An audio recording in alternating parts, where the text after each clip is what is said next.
저희들 함께 보실 하나님 말씀은 마가복음 5장 25절에서 34절입니다. 마가복음 5장 25절에 34절 제가 봉독해 올리겠습니다. 12해를 혈류증으로 알아온 한 여자가 있어 많은 의사에게 많은 괴로움을 받았고 가진 것도 다 허비하였을 때 아무 효염이 없고 도리어 더 중하여졌던 차에 예수의 소문을 듣고 무리 가운데 끼어 뒤로 와서 그의 옷에 손을 대니 이는 내가 그의 옷에만 손을 대어도 구원을 받으리라 생각하밀러라. 이에 그의 혈류의 근원이 곧 마름에 병이 나은 줄 몸에 깨달으니라. 예수께서 그 능력이 자기에게서 나간 줄 곧 스스로 아시고 무리 가운데서 돌이켜 말씀하시되 누가 내 옷에 손을 대었느냐 하시니 제자들이 여짜오되 무리가 에워싸 미는 것을 보시며 누가 내게 손을 대었느냐 물으시나이까 하되 예수께서 이 일 행한 여자를 보려고 둘러보시니 여자가 자기에게 이루어진 일을 알고 두려워하여 떨며 와서 그 앞에 엎드려 모든 사실을 여쭈니 예수께서 이르시되 딸아 내 믿음이 너를 구원하였으니 평안히 가라 내 병에서 놓여 건강할지어다. 아멘. 마가복음 5장 21절에서 43절에 보면 두 가지의 치유 사건이 기록되어 있습니다. 하나는 회당장 야이로의 딸의 치료 사건이 담겨 있고 또 다른 하나는 혈류증을 앓는 이 여인의 치료 사건이 담겨 있습니다.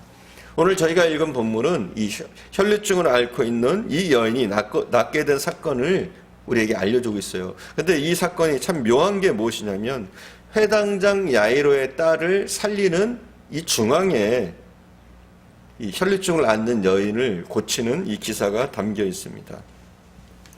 우리가 잘 아는 것처럼 회당장 야이로가 자기 딸을 살려달라고 예수님을 찾아옵니다. 그리고 예수님은 그 부탁을 듣고 회당장 야이로의 딸을 살리기 위해서 길을 가시는 도중입니다. 야이로의 집으로 향하여 가시는 도중 이 혈류증 앓고 있는 이 여인을 만나게 됩니다.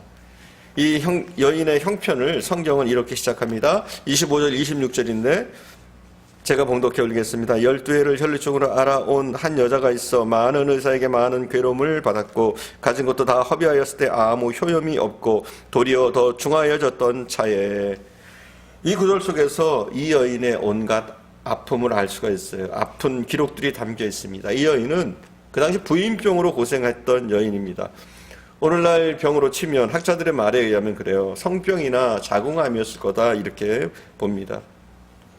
그리고 오늘 본문에 보니까 많은 의사에게 많은 괴로움을 받았고 있던 것도 다 허비하였을 때 아무 효염이 없었다 이렇게 얘기합니다.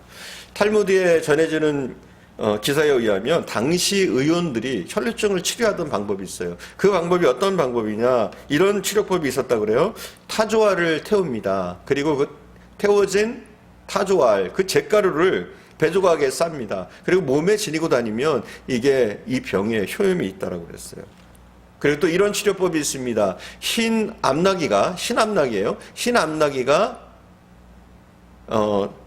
암나기의 대변 속에서 이 보리알을 취해가지고 보리알을 발견하면 이 보리알을 취해서 먹으면 효염이 있다. 이런 치료법이 있었다고 그래요. 굉장히 터무니없는 치료법이죠. 그런데 이 여인은 이런 터무니없는 치료법의 희생자가 됐습니다. 실험 대상이 되어졌던 거예요. 당연히 아무 효용도 없고 차도도 없었겠죠. 그러던 어느 날 이 여인은 예수님에 관한 소문을 듣게 됩니다. 예수님 앞에 찾아까지 왔어요. 하지만 예수님을 만나기까지 그렇게 쉬운 것이 아닙니다. 우선 외적인 어려움이 있었습니다. 수많은 사람들이 둘러싸여 있습니다. 오늘 본문에 나오잖아요. 수많은 사람들이 둘러싸여 있다. 이 사람들의 틈을 비집고 들어가기가 병든 여인, 이 연약한 여인으로서 헤집고 들어간다는 것이 쉬운 일은 아니었어요. 또 내적인 어려움이 있었습니다. 내적인 어려움은 뭘까요? 예수님을 만났던 대부분의 환자들은 그의 환부를 예수님께 보여줄 수 있어요. 예수님, 제 눈이 보이잖아요. 치료해 주세요. 제 귀가 들리잖아요. 치료해 주세요. 이렇게 요구할 수 있단 말이에요.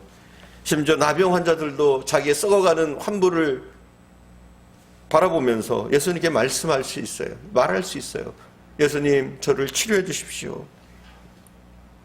다 얘기할 수 있는 거예요. 자기의 병에 대해서 자기의 환부를 드러내면서 말할 수 있어요. 그러나 이 여인은 부끄러워요. 자신의 질병이. 말할 수도 없어요. 예수님, 제가 이런 병에 걸렸습니다. 말할 수도 없어요. 더더군다나 그의 환부를 보인다는 것은 더 말도 안 되잖아요.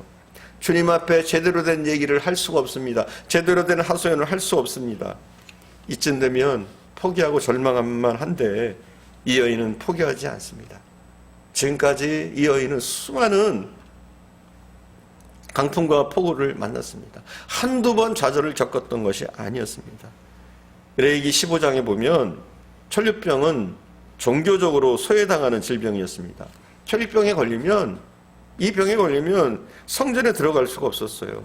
그것도 그럴 것이 그 당시의 위생 상태, 위생 여건이 굉장히 열악한 시대 아니었습니까? 옷을 자주 갈아입을 수 있는 그런 시대가 아니었어요. 목욕을 자주 할 수 있는 것도 아니었어요. 그러다 보니 이 여인의 몸에서는 아마도 심한 악취가 났을 겁니다. 그러다 보니까 성전에 출입도 할 수 없었고, 또 그러다 보니 공동체로부터 철저한 버림을 당했어요. 이 당시 이 병에 걸린 사람은 문둥병자와 비슷하게 취급을 당했습니다. 비슷하게 취급을 당했어요. 가정과 사회에서 격리를 당했습니다. 가족과 따뜻한 밥을 같이 먹고 싶다, 이런 작은 소망도 이룰 수가 없었어요. 대부분 이 병에 걸리면 남편으로부터 이혼을 당했습니다. 또 병들고 나면 더 사람이 그리운 법인데 이 여인은 사람들을 만날 수가 없었습니다. 부모 형제도 이 여인을 떠났습니다. 행여 사람이 가까이 오면 마치 문둥병자처럼 탐해하면서 나는 부정환자다 하면서 사람들을 피해야만 했습니다. 근데 오늘날 많은 사람들이 이런 질병을 앓고 있는 경우가 많아요. 어떤 것이냐? 어려움이 있어요. 힘든 일들이 있어요. 근데 내가 앓고 있는 이 병, 내가 앓고 있는 이 아픔을 누군가에게 털어놓을 수만 있어도 그래도 좀 나은 거예요. 내 아들이 말썽 부린다? 털어놓을 수만 있어도 괜찮은 거예요. 가정에 문제가 있다? 그래도 누군가에게 얘기할 수 있다. 이것만으로도 그래도 괜찮은 거예요. 근데 어떤 사람들은 이게 안 되는 분들이 있어요. 이것조차 안 되는 분, 너무 심각한 일이라, 심각한 질병이라, 말할 수 없는 문제라, 말조차 할 수 없는 그런 분들이 있을 수 있단 말이에요. 오늘 본문의 혈류병 여인의 이야기는 오늘날 현대인들의 이야기, 바로 나의 이야기일 수 있습니다. 본문의 이 외로운 여인은 이제 빈손입니다. 붙들 만한 재산도 사람도 다 없습니다. 그래서 더더욱 이 여인은 몸부림쳤습니다. 누군가 붙잡기 위해서, 붙들기 위해서 몸부림칩니다. 이 여인의 부모도 붙잡을 수 없어요. 재산도 이제 의지할 게 못 돼요.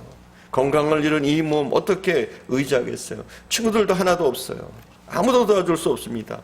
이 순간 이 여인은 예수님을 찾습니다. 그리고 예수님의 옷자락을 붙잡습니다. 여러분 기억하십시오. 반드시 기억하십시오. 세상에서 아무리 좋은 것을 다 붙잡았다고 할지라도 그것 때문에 예수님을 놓친다면, 예수님의 옷자락을 붙잡지 않는다면 그 사람은 불행한 사람이 될 수밖에 없습니다. 그러나 반대로 여러분이 가난하고 또 굶주리고 때로는 핍박당하고 어려움을 당한다고 할지라도 여러 가지 문제와 난간에 봉착한다고 할지라도 그것 때문에 예수님의 옷자락을 만지기만 하면, 그것 때문에 예수님의 손을 붙잡기만 하면 그거야말로 진정한 복이 되는 줄 믿습니다. 세상 사람들은 화려한 옷 입은 사람들을 붙잡길 원해요. 하지만 주님의 옷은 화려하지 않습니다. 세상 사람들은 힘 있는 옷을 붙잡길 원해요. 하지만 예수님의 옷은 권력의 옷이 아닙니다. 그러나 그 옷에는 신비한 능력이, 그 손에는 신비한 능력이 나타납니다. 예수님의 옷은 신비한 옷입니다. 붙들기만 하면 구원함을 입습니다. 붙들기만 하면 육체와 영혼의 치료를 덧입게 됩니다. 붙들기만 하면 하나님의 자녀가 되는 권세를 덧입게 됩니다. 붙들기만 하면 하늘 문이 열리고 붙들기만 하면 신비한 능력을 덧입게 되는 줄 믿습니다. 율법은 이 피가 흐르는 이 여인을 부정한 여인으로 봤어요. 부정한 사람으로 낙인 찍었습니다. 자신만 부정한 게 아니에요. 이 여인이 만지는 모든 것, 이 여인이 만나는 모든 사람 다 부정해지는 거예요. 다. 이 여인이 예수님을 만졌습니다. 자, 여러분, 예수님이 부정해졌나요? 율법에 의하면 이 여인이 예수님을 만졌기 때문에 예수님은 부정해져야 돼요. 그러나 보십시오. 예수님이 부정해진 것이 아니라 예수님을 만났던 이 여인이 정결케 되었습니다. 예수님이 오염케 된 것이 아니라 이 여인이 깨끗하게 되었습니다. 여기에 복음의 신비가 있는 겁니다. 예수님을 붙잡기만 하면, 예수님의 옷자락을 만지기만 하면 우리는 새롭게 되는 줄 믿습니다. 정결케 되는 줄 믿습니다. 아무리 더 더럽고 추해도 그렇습니다. 여러분, 그 예수님의 옷자락을 붙잡으시기 바랍니다. 연약하지만, 부족하지만, 죄인이지만, 추악하지만, 사람들에게 말조차 할 수 없는 그런 상태이지만, 그러나 예수님의 옷자락을 붙잡으시기 바랍니다.